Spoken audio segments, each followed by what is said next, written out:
यह एक ऐसी दुनिया है जहाँ पैसों की कोई वैल्यू नहीं, यहाँ टाइम ही सब कुछ है। यहाँ अगर आपको कोई चीज खरीदनी है तो आपको उस चीज के बदले अपनी जिंदगी का कुछ टाइम देना पड़ेगा, तब जाकर आप उस चीज को खरीद पाएंगे। लेकिन इस दुनिया में एक अच्छी जिंदगी गुजारने के लिए आपके पास टाइम का होना भी जरूरी है, क्योंकि यहाँ जब किसी इंसान की एज 25 साल तक पहुँच जाती है तो उस इंसान के हाथ पर 1 साल का टाइम स्टार्ट हो जाता है। जिस पल काउंटडाउन 0 हुआ उसी पल वह इंसान खत्म। अमीरों के पास इतना टाइम था कि वह 1000 साल की जिंदगी भी जी सकते थे। अमीरों ने खुद के लिए एक अलग दुनिया बना ली थी जहां वो लोग एक सुकून भरी जिंदगी गुजार रहे थे, लेकिन वहीं दूसरी तरफ गेटो सिटी में रहने वाले गरीब लोग दिन रात मेहनत करके खुद के लिए टाइम कमाते थे, नहीं तो उनकी जिंदगी खत्म हो जाएगी। इन्हीं गरीबों की बस्ती में विल नाम का एक लड़का रहता था जिसकी घड़ी में सिर्फ 23 घंटे ही बचे थे। विल अपनी मॉम के साथ रहता था। अब क्योंकि 25 साल के बाद उम्र रुक जाती है, इसीलिए उसकी माँ 50 साल की होकर भी बहुत जवान दिख रही थी। आज विल की माँ का 50वां जन्मदिन था। विल अपनी मॉम का बर्थडे सेलिब्रेट करने के लिए पिछली रात ओवर टाइम करके एक शैंपेन की बोतल लाया था। यह देखकर विल की मॉम बहुत खुश हो जाती है और वो विल से कहती है कि मैं अपने पोतों को देखना चाहती हूँ, तुम किसी लड़की को डेट क्यों नहीं करते? जिस पर विल जवाब देता है कि इन सब चीजों के लिए टाइम किसके पास है। विल की मॉम ने उससे कहा कि इलेक्ट्रिसिटी बिल और बैंक से लिया हुआ लोन कल की डेट तक मुझे क्लियर करना होगा, नहीं तो हमें फाइन पड़ सकता है। इसीलिए अब मैं जा रही हूँ और कल रात तक सभी बिल्स और बैंक के लोन्स जमा करवा कर वापस आऊंगी। उसने कहा कि मेरे पास सिर्फ 3 दिन का टाइम है। इलेक्ट्रिसिटी बिल और बैंक का लोन चुकाने में मेरे पास लगभग सारा टाइम खर्च हो जाएगा, इसीलिए कल शाम को तुम जरूर बस स्टॉप पर मेरा इंतजार करना, ताकि मेरा सारा टाइम खत्म होने से पहले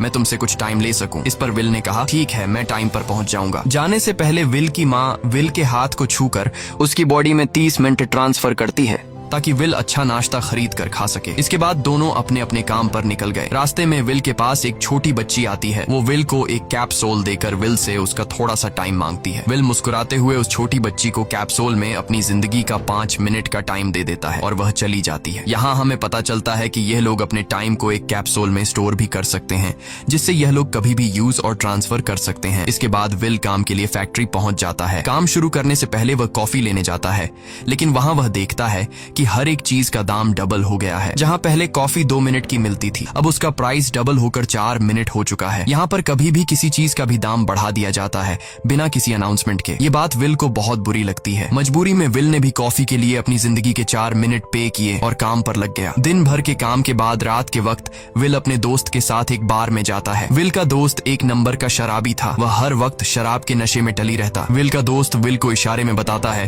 कि वह आदमी सबको फ्री में दारू पिला रहा है और उसके पास बहुत ज्यादा टाइम है। ये सुनकर विल ने जब उस आदमी की तरफ देखा तो उसे चारों तरफ से लड़कियों ने घेरा हुआ था। विल की जब उस आदमी की घड़ी पर नजर गई तो उस आदमी के पास 116 साल का टाइम था। ये देखकर विल समझ जाता है कि यह आदमी ग्रीनिच सिटी से है, क्योंकि गेटो सिटी में लोगों के पास ज्यादा से ज्यादा 2 दिन का टाइम होता है। विल उस आदमी के पास आया और उसे वार्न करने लगा कि यहाँ पर तुम्हें नहीं होना चाहिए था। यहाँ चोरों का खतरा है, ये लोग तुम्हें मारकर तुम्हारा टाइम चुरा लेंगे, इसलिए जल्दी से यहाँ से निकल जाओ। लेकिन वो आदमी विल की बातों को सीरियस नहीं लेता और उसे इग्नोर करके ड्रिंक करने लग जाता है। तभी उस बार में फोर्टिस नाम का एक गैंगस्टर अपने ग्रुप के साथ आया, जिसे देखकर सारे लोग बाहर निकल भागे। दरअसल यह शहर के सबसे बड़े गुंडे हैं जो लोगों से जबरदस्ती टाइम चुराते हैं। विल का दोस्त विल को पकड़कर ले जाने लगा, लेकिन विल ने जाने से इनकार कर दिया और वहाँ एक कोने में छिपकर सब कुछ देखने लगा। फोर्टिस उस अमीर आदमी से उसका सारा टाइम लूटने आया था। फोर्टिस उस अमीर आदमी को चैलेंज करता है कि चलो पंजा लड़ाते हैं और जो हारेगा वह अपना सारा टाइम जीतने वाले को दे देगा। ये टाइम फाइट आर्म रेसलिंग की तरह थी, जिसमें 2 लोगों को एक दूसरे की कलाई पकड़नी होती थी। जिस भी इंसान की कलाई नीचे होती थी उसका टाइम घटने लगता था और वो टाइम उस आदमी के हाथ में ट्रांसफर होने लगता था जिसकी कलाई ऊपर होती थी। इस तरह जीतने वाला इंसान सारा टाइम उस दूसरे आदमी से अपनी बॉडी में स्टोर करके उसे मार देता। फोर्टिस उस आदमी से कहता है, क्या तुम इसके लिए तैयार हो? इस पर उस अमीर आदमी ने कहा कि मैंने बहुत ज्यादा ड्रिंक की हुई है, इसलिए मुझे कुछ टाइम चाहिए, उसके बाद मैं तुम्हारे चैलेंज के लिए तैयार हूँ। फोर्टिस कहता है कि ठीक है, ये तुम्हारी आखिरी ख्वाहिश है, जाओ, मैं तुम्हें तैयार होने के लिए कुछ मिनट देता हूँ। फोर्टिस उसके साथ अपना एक आदमी भी भेज देता है ताकि यह भाग न सके। वो अमीर आदमी बाथरूम में आकर बहुत ज्यादा उल्टियां करने लग जाता है, क्योंकि उसे काफी चढ़ गई थी। इसलिए अगर वो इस हालत में फोर्टिस से पंजा लड़ता तो इस अमीर आदमी का हारना कंफर्म था। तभी विल वहाँ पर आ जाता है। वो फोर्टिस के आदमी को मारकर उस अमीर आदमी को अपने साथ उस जगह से बाहर निकाल लेता है और उसे फोर्टिस से बचाकर एक सेफ जगह पे ले आया। विल ने उस अमीर आदमी से कहा कि मैंने तुमसे कहा भी कि तुम्हारी जान को खतरा है, तुम जानबूझकर अपना टाइम क्यों बर्बाद कर रहे हो। वो आदमी विल को अपना नाम हेनरी बताता है और वो विल से पूछता है कि तुम्हारी उम्र कितनी है। विल ने बताया 28 साल। हेनरी ने कहा मेरी उम्र 105 साल है और अब मैं जिंदगी से थक चुका हूँ। मैंने अपनी लाइफ में हर एक चीज का मजा लिया है और अब मुझे इस जिंदगी की जरूरत नहीं है, मैं जीना नहीं चाहता। ये सुनकर विल ने हैरानी से पूछा आखिर तुम कहना क्या चाहते हो। इस पर हेनरी ने कहा लगता है तुम अब तक हकीकत से अनजान हो। क्या तुमने कभी सोचा है कि इस दुनिया में अलग अलग टाइम जोन्स क्यों बनाए गए हैं? आखिर क्यों तुम्हारे टाइम जोन गेटो में किसी भी वक्त चीजों के दाम और टैक्स बढ़ा दिए जाते हैं? दरअसल महंगाई जानबूझकर बढ़ा दी जाती है ताकि गरीब लोग मरते रहें और उनकी मौत का फायदा ग्रीनविच टाइम जोन के अमीर लोगों को होता रहे। असल में ये सारा सिस्टम उन्हीं का बनाया हुआ है। जरा सोचो, वहाँ ग्रीनविच टाइम जोन में लोगों के पास जीने के लिए हजारों साल हैं, लेकिन यहाँ गेटो में तुम लोग हर रोज जीने के लिए मेहनत मजदूरी करते हो। ऐसा इसलिए है क्योंकि उन्होंने तुम्हें यह करने के लिए मजबूर किया है। वो लोग तुम लोगों को ज्यादा टाइम देना ही नहीं चाहते ताकि तुम लोग मजबूरी में उनके लिए काम करते रहो। वो लोग महंगाई बढ़ाकर तुम्हें ज्यादा से ज्यादा टाइम खर्च करने पर मजबूर करते हैं ताकि तुम्हारे टाइम से वो हमेशा की जिंदगी जी सकें। उन्होंने अपनी जिंदगी का हर एक दिन गरीबों की मौत से इकट्ठा किया है और मैं ऐसी जिंदगी बिल्कुल भी नहीं जीना चाहता जो किसी गरीब मजबूर इंसान की मौत से मिली हो। ये सब सुनकर विल समझ गया कि हेनरी बहुत ही नेक दिल इंसान है। हेनरी ने विल से आगे पूछा अगर तुम्हारे पास मेरे जितना टाइम होता तो तुम क्या करते? विल ने मुस्कुराकर कहा कि सबसे पहले मैं बार बार टाइम को देखना छोड़ देता, क्योंकि उस वक्त भी विल के पास सिर्फ 18 घंटे होते हैं। वो सोने से पहले, सोने के बाद, खाना खाते टाइम हर वक्त अपनी घड़ी देखता रहता है क्योंकि मुझे डर लगता है कि कहीं मेरा टाइम खत्म न हो जाए और मैं मर न जाऊं। विल कहता है कि मेरी मॉम घर संभालने के लिए बहुत ज्यादा मेहनत करती है। अगर मेरे पास तुम्हारी तरह इतना ज्यादा टाइम होता तो मैं अपनी मॉम के लिए ग्रीनविच सिटी में एक अच्छा घर खरीदता और हम दोनों वहाँ पर खुशी से जिंदगी गुजारते। इसके बाद विल ने हेनरी से कहा आज रात हमें यहीं रुकना होगा, सुबह तक खतरा टल जाएगा, तब तुम वापस अपने घर लौट जाना। इसके बाद ये दोनों सो जाते हैं। सुबह उठकर हेनरी देखता है कि विल अभी भी सो रहा है। वो विल के पास आता है और उसके पास जितना भी टाइम होता है वो सारा का सारा विल को ट्रांसफर कर देता है और अपने पास कुछ ही मिनट बचाकर एक ब्रिज के ऊपर जाकर बैठ जाता है। विल जब नींद से जागा तो उसने देखा कि हेनरी वहां से जा चुका है।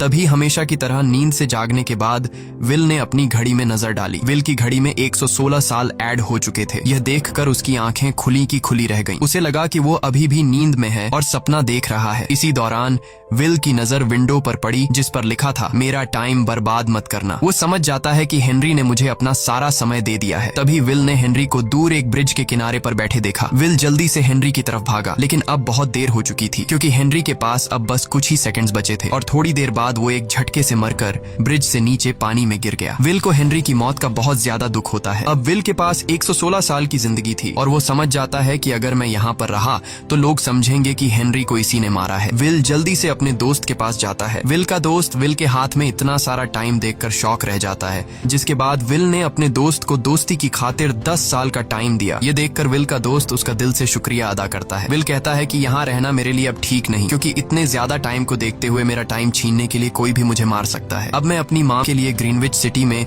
एक अच्छा सा घर खरीद सकता हूँ और वहाँ पर एक सेफ लाइफ गुजारूंगा। जिसके बाद विल अपने दोस्त को गुड बाय कहकर वहाँ से निकल जाता है और सीधा उस बस स्टॉप पर जाकर मॉम का इंतजार करने लगता है, जहाँ 2 दिन पहले उसकी मॉम ने उससे कहा था कि मैं इलेक्ट्रिसिटी का बिल और बैंक का लोन चुकाकर इस बस स्टॉप पर पहुंचूंगी। दूसरी तरफ विल की मॉम सारे लोन और बिल्स भरने के बाद घर लौटने के लिए बस में चढ़ी, पर तभी उसे पता लगा कि एक ही दिन में बस की टिकट के दाम डबल हो गए थे। पहले जहां टिकट 1 घंटे में आती थी वहीं अब प्राइस 2 घंटे हो गया था। ये देखकर विल की मॉम बहुत ज्यादा परेशान हो जाती है क्योंकि विल की मॉम के पास सिर्फ 1.5 घंटा बचा था। विल की मॉम बस ड्राइवर से रिक्वेस्ट करती है कि अगले स्टॉप पर मेरा बेटा उसे बाकी का टाइम दे देगा, लेकिन बस ड्राइवर ने साफ इनकार कर दिया और कहा कि अगर टाइम नहीं है तो फिर पैदल चली जाओ। लेकिन विल की मॉम को पता था कि अगला बस स्टॉप बहुत दूर है, अगर वह पैदल भी जाती है तो उसे पहुंचने में 2 घंटे लगेंगे। उस वक्त बस में ढेर सारे पैसेंजर्स सवार थे। विल की मॉम ने उनसे भी रिक्वेस्ट की पर किसी ने भी उनकी मदद नहीं की। इतने में ही बस वहां से निकल गई। विल की मॉम रेचल के पास ज्यादा टाइम नहीं बचा था, इसलिए वह दौड़ती हुई पैदल घर की तरफ भागने लगी। दूसरी तरफ विल अपनी मॉम के लिए फूलों का गुलदस्ता लिए बस स्टॉप पर उनका इंतजार कर रहा था, क्योंकि आज उसे अपनी मॉम का बर्थडे सेलिब्रेट करना था। बस जब उस स्टॉप पर पहुंची तो कई सारे पैसेंजर्स उतर आए, पर उनमें से विल की मॉम नहीं थी। विल यह देखकर परेशान हो जाता है और उसे समझ आ गया कि जरूर उसकी मॉम मुसीबत में है। वह उसी वक्त अपनी मॉम की तलाश में भागा। उधर रेचल के पास अब कुछ ही मिनट बचे थे। वह रास्ते में आने वाली गाड़ियों और लोगों के घरों का दरवाजा पीट पीट कर उनसे थोड़ा समय उधार मांग रही थी, लेकिन कोई भी उसकी मदद करने को तैयार नहीं था। इधर विल जब कुछ दूर गया तो उसे उसकी मॉम दौड़ती हुई नजर आ गई। अपनी मॉम को भागते हुए देख विल समझ गया कि उनके पास ज्यादा टाइम नहीं है। वह अपना हाथ आगे करके तेजी से उनकी तरफ दौड़ने लगा। उधर रेचल के पास अब सिर्फ 10 सेकंड्स ही रह गए थे। वह भी पूरी तेजी से विल की ओर भाग रही थी, लेकिन जैसे ही रेचल अपने बेटे विल के पास पहुंची, उसका टाइम खत्म हो जाता है और वह मर जाती है। यह देखकर विल को बहुत दुख होता है, क्योंकि उसने अपनी मॉम के लिए क्या कुछ नहीं सोचा था। वह चीख चीख कर रोने लगा। अगली सुबह तक हेनरी की डेड बॉडी टाइम कीपर्स को मिल चुकी थी। ये टाइम कीपर्स वहां पर इन्वेस्टिगेशन करते हैं। आज की दुनिया में टाइम कीपर्स होते थे जो पुलिस की तरह थे। इन टाइम कीपर्स का काम भी क्राइम को रोकना होता है। टाइम कीपर्स के ऑफिसर रेमंड ने उस जगह में अच्छी तरह से जांच की, लेकिन उसे कोई भी क्लू नहीं मिला। तभी रेमंड की नजर उस ब्रिज के पास लगे सीसीटीवी कैमरा की तरफ गई। वह सीसीटीवी फुटेज चेक करने सीसीटीवी रूम के लिए निकल पड़ा। दूसरी तरफ विल समझ चुका था कि उसकी मॉम की मौत के लिए ग्रीनिच में रहने वाले अमीर लोग ही जिम्मेदार हैं, जिन्होंने गेटो शहर के लोगों को एक एक सेकंड का मोहताज बना दिया है। अब विल उनसे बदला लेने ग्रीनिच की तरफ निकल पड़ा और यहाँ से होती है असल कहानी शुरू। ग्रीनविच सिटी में एंटर होने के लिए विल को 1 साल का टाइम खर्च करना पड़ा और ग्रीनिच सिटी जा पहुंचा। वहाँ जब विल ने अमीर लोगों का लाइफस्टाइल देखा तो उसकी आंखें खुली की खुली रह गईं। वहाँ लोगों के पास इतना टाइम था कि वो लोग मरने का नाम तक भूल गए थे। यहाँ पर अमीर लोग के बॉडीगार्ड के पास भी 100 साल से भी ज्यादा का टाइम था। ये देखकर विल गुस्से से लाल हो जाता है, क्योंकि विल जिस शहर से आया था वहाँ पर लोगों के पास सिर्फ 24 घंटे की जिंदगी थी। विल वहाँ एक महंगे होटल में रुकता है। खाना खाते दौरान एक बहुत ही खूबसूरत लड़की विल को देखती है, जैसे उसे विल पसंद आ गया हो। दूसरी तरफ टाइम कीपर रेमंड हेनरी की मौत के वक्त का सीसीटीवी फुटेज चेक कर रहा था। तभी उसे फुटेज में विल दिखाई देता है। हालांकि कैमरा ने हेनरी को ब्रिज से गिरते हुए रिकॉर्ड नहीं किया था, लेकिन उस फुटेज में विल ब्रिज के पास खड़ा नजर आ रहा था, जिससे रेमंड को विल पर शक होने लगा। इसलिए रेमंड ने अपनी टीम को विल के बारे में जानकारी इकट्ठा करने को कहा। रिसर्च के दौरान टाइम कीपर्स को यह बात पता चल जाती है कि विल नाम का एक आदमी बहुत सारा टाइम खर्च करके ग्रीनविच सिटी में एंटर हो गया है, जिससे रेमंड को यह बात कंफर्म हो जाती है कि विल ने ही हेनरी को मारा है। रेमंड उसी वक्त अपनी टीम के साथ ग्रीनविच शहर की ओर रवाना हो गया। दूसरी ओर ग्रीनविच शहर में विल एक कैसीनो में आया, जहाँ कुछ अमीर लोग पोकर खेल रहे थे। विल भी उनके साथ बैठ जाता है। एक नए आदमी को देखकर ये लोग उस पर हंसने लगते हैं, लेकिन विल गैम्बलिंग में माहिर था।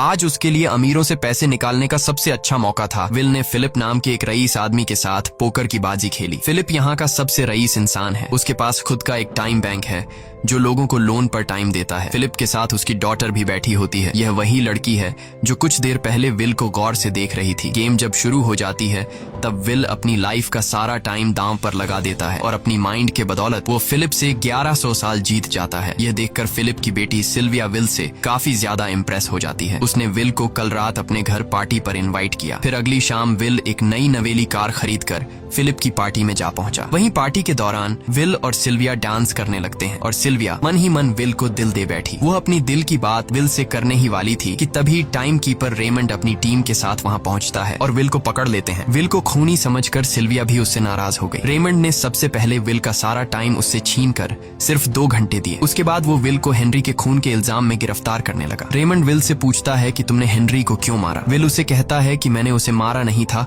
बल्कि वो खुद जीना नहीं चाहता था, इसलिए उसने मुझे 116 साल दी और बाद में उसने खुद की जान ली। लेकिन रेमंड विल की बात पर यकीन नहीं करता। विल समझ जाता है कि रेमंड मुझे हेनरी के झूठे केस में फंसाकर उम्र भर कैद के लिए मुझे जेल में डाल देगा। इसलिए वह मौका देखते ही रेमंड के आदमियों को मारकर खुद को आजाद कर लेता है और उनकी बंदूक लेकर सिल्विया को बंदी बना लिया। सिल्विया को ढाल बनाकर विल उसे साथ लेकर भाग निकला और रेमंड और उसके आदमियों को चकमा देता हुआ वापस गेटो शहर आ पहुंचा। इस दौरान विल के पास टाइम काफी कम बचा था। उसने सिल्विया से कुछ टाइम उधार मांगा, लेकिन सिल्विया ने उसे 1 सेकंड भी देने से इनकार कर दिया, क्योंकि वह भी उसे हेनरी का खूनी समझ रही थी। इसलिए वो और तेजी से गेटो शहर की तरफ कार दौड़ाता है ताकि वहां पहुंचकर किसी से टाइम उधार ले सके। जल्दबाजी में उसका ध्यान आगे सड़क पर बिछी कंटीली तारों पर नहीं पड़ता, जिससे टकराते ही विल की कार ब्रिज से नीचे गिर जाती है। इस एक्सीडेंट में विल और सिल्विया बेहोश हो गए। असल में रास्ते में वह कांटे फोर्टिस और उसकी गैंग ने बिछाए थे। फोर्टिस ने देखा कि सिल्विया के पास 10 साल का टाइम था। वो सिल्विया का सारा टाइम चुरा कर वहां से निकल जाते हैं। इतने में ही विल और सिल्विया को होश आया। सिल्विया ने जब अपने हाथ की तरफ देखा तो वो परेशान हुई, क्योंकि उसके पास सिर्फ सिर्फ 30 मिनट ही बचे थे और विल के पास भी कुछ मिनट ही बचे थे, पर फिर भी उसने सिल्विया को अपने कुछ मिनट दिए, जिससे इन दोनों का टाइम बराबर हो गया। इसके बाद विल सिल्विया को लेकर जल्दी से अपने दोस्त के घर जाता है जिसे उसने 10 साल दिए थे। जब उसके दोस्त की वाइफ ने दरवाजा खोला और उसने विल को देखा तो उसने विल से नाराजगी जताते हुए कहा, तुम्हारे दिए हुए 10 साल ने मेरे हस्बैंड की जान ले ली। उसने सारा टाइम शराब में उड़ा दिया जिससे उसकी मौत हुई। ये सुनकर विल मायूस हो गया, लेकिन अब इन दोनों के पास भी ज्यादा टाइम नहीं था। अगर यह दोनों जल्दी से कुछ नहीं करते तो इनकी भी मौत पक्की थी। तभी विल ने सिल्विया के कानों में ईयरिंग देखी जो हीरे की थी। उसे बेचकर विल और सिल्विया को 2 दिन का टाइम मिल गया। इसके बाद विल सिल्विया को लेकर फोन बूथ पर आया। उसने सिल्विया के पिता फिलिप को कॉल किया और बताया कि उसकी बेटी अब तक सही सलामत है। उस वक्त रेमंड भी फिलिप के पास ही मौजूद था और विल को भी पता था कि रेमंड भी वहाँ मौजूद है। विल ने सिल्विया को छोड़ने के बदले 10,000 साल का टाइम मांगा और वो 10,000 साल टाइम बैंक के जरिए गरीब लोगों में बांटने को कहा और कल सुबह तक का टाइम दिया। हालांकि फिलिप के लिए यह रकम कुछ भी नहीं थी, पर फिलिप किसी भी कीमत पर गरीबों को टाइम नहीं देना चाहता था। इधर विल सिल्विया को अपने घर ले आया जहां पर दोनों सुबह होने का इंतजार कर रहे थे। इसी दौरान सिल्विया ने विल से पूछा कि उसकी फैमिली कहाँ है। इस पर विल ने बताया कि पिछली रात ही टाइम न होने की वजह से मेरी माँ की डेथ हुई। ये सुनकर सिल्विया को बहुत बुरा लगता है और उसे एहसास होता है कि यहाँ गरीब लोग हर पल मौत के डर में जीते हैं। उन्हें एक दिन का टाइम कमाने में कितनी मेहनत करनी पड़ती है। अगली सुबह बैंक खुलते ही विल और सिल्विया खिड़की से बैंक पर नजर रखने लगे, लेकिन बैंक ने गरीबों में टाइम नहीं बांटा। सिल्विया यह देखकर बहुत मायूस हो गई कि टाइम के आगे उसके पिता के लिए अपनी बेटी की भी कोई कीमत नहीं थी। अब सिल्विया को समझ आ गया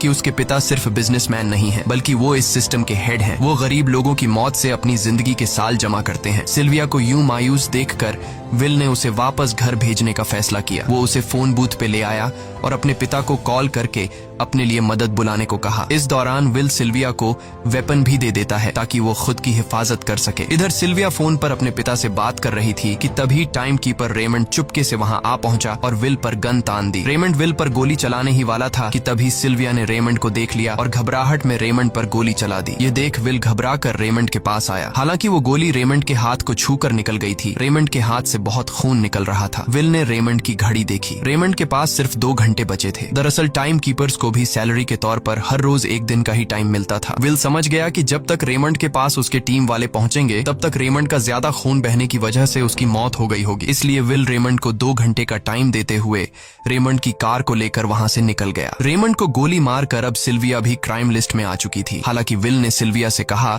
कि वो अभी इन सब से निकल सकती है, लेकिन ग्रीनिच में सिल्विया की जिंदगी पिंजरे में कैद पंछी की तरह थी। उसके पिता फिलिप ने उस पर बहुत सारी पाबंदियां लगा दी थीं, पर यहाँ आकर उसे आजादी का एहसास हो रहा था क्योंकि यहाँ वो अपनी मर्जी की मालिक थी और सिल्विया समझ जाती है कि यहाँ पर लोगों के साथ गलत हो रहा है। अब वह भी गरीबों को उनका हक दिलाने में विल के साथ थी। विल और सिल्विया ने मिलकर अमीरों को लूटना शुरू कर दिया। सिल्विया जो कि ग्रीनिच सिटी के चप्पे चप्पे से वाकिफ थी, इसलिए इन दोनों ने प्लान बनाया कि वो ग्रीनिच सिटी में बैंक से टाइम कैप्सूल चुराएंगे और उनको गरीबों में बांट देंगे। सिल्विया ने सबसे पहले अपने पिता फिलिप के कई सारे बैंक्स में डाका डाला क्योंकि फिलिप ने गरीबों की मौत से वह सारा टाइम इकट्ठा किया था। इन दोनों ने तिजोरी से सभी टाइम कैप्सूल एक बैग में पैक करके वहां से निकल गए और उन्हें गरीबों में बांटने लगे। इतनी बड़ी चोरी करने के बाद अब सरकार भी इन दोनों से तंग आ चुका था, इसीलिए सरकार ने इन दोनों के सर पर 10 साल का टाइम इनाम रख दिया। ये खबर सुनते ही गैंगस्टर फोर्टिस अब इन दोनों को कुत्ते की तरह ढूंढने लगा, लेकिन विल और सिल्विया